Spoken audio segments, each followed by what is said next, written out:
ഞാൻ ഡ്രസ്സ് മാറ്റിയിട്ട് വരാം കേട്ടോ. ശരി.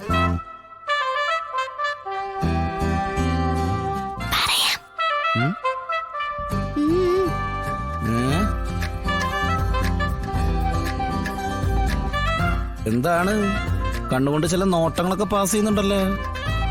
ഇതെന്താ കഥകളിയാ? എന്തോ കള്ളത്തിലുണ്ടല്ലോ രണ്ടെണ്ണത്തിനും. പറഞ്ഞ രണ്ടെണ്ണവും. അതെ അച്ഛാ, ഇന്നൊരു കാര്യം ഉണ്ടായി. രഹസ്യ ആണോ? ചേച്ചിയമ്മ അറിഞ്ഞോ? ഞങ്ങള് വഴക്ക് പറയുമെന്ന് പേടിച്ചാ ഞങ്ങൾ ഇരിക്കുന്നേ. ഓ, അപ്പൊ എന്തോ സീരിയസ് ആയിട്ടുള്ള വിഷയമാണല്ലോ. എന്തായാലും കേക്കട്ടെ. പറ. സത്യാമ്മ വന്ന് ഞങ്ങളെ സത്യാമ്മയുടെ വീട്ടിലേക്ക് കൂട്ടിക്കൊണ്ടുപോയി. ചായയും പലഹാരവും ഒക്കെ തന്നു. വീട്ടിലെ അച്ഛനും ഉണ്ടായിരുന്നു. എന്നിട്ട് കുറച്ചു മുമ്പാ ഞങ്ങൾ ഇവിടെ കൊണ്ടുവന്നാക്കിയത്.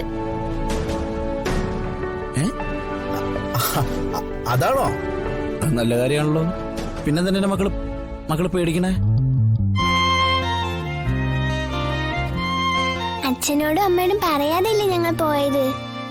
അത് അമ്മ അറിയുമ്പോ വഴക്ക് പറയുമെന്നോർത്താ.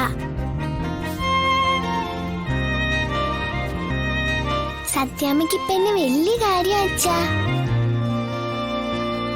എപ്പോഴും കെട്ടിപ്പിടിക്കും, ഉമ്മ വയ്ക്കും. എന്ത് വാങ്ങിച്ചിടാൻ പറഞ്ഞാലും അതപ്പ തന്നെ വാങ്ങിച്ചു തരും.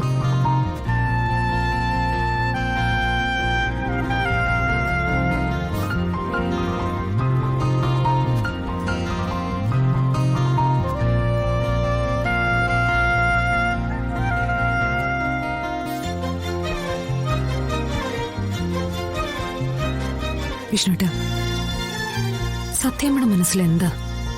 ഈ കാണിക്കുന്ന സ്നേഹത്തിന് പിന്നിൽ എന്തെങ്കിലും ലക്ഷ്യമുണ്ടോ? എന്ത് ലക്ഷ്യം?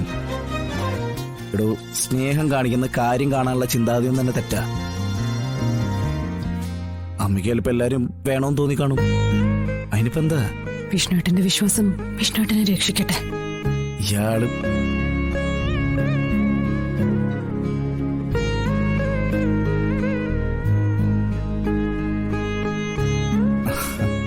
ഞാൻ പറഞ്ഞില്ലേ, കുഴപ്പമൊന്നുമില്ല. മകള് പഠിക്ക്. അച്ഛൻ പോയിട്ട് ഡ്രസ്സ് മാറിയിട്ട് വരാട്ടാ. വിഷ്ണുച്ച, എനിക്കെന്റെ അച്ഛനെ അമ്മ ഒന്ന് കാണണം. ഒന്ന് കണ്ടാ മാത്രം മതി. അവർക്ക് എന്നെ കാണണമെന്നൊന്നും ഇല്ലെന്നാ തോന്നേ. ഇല്ലെങ്കിൽ അവരെന്നെ ഒന്ന് വിളിക്കെങ്കിലും ചെയ്യില്ലേ?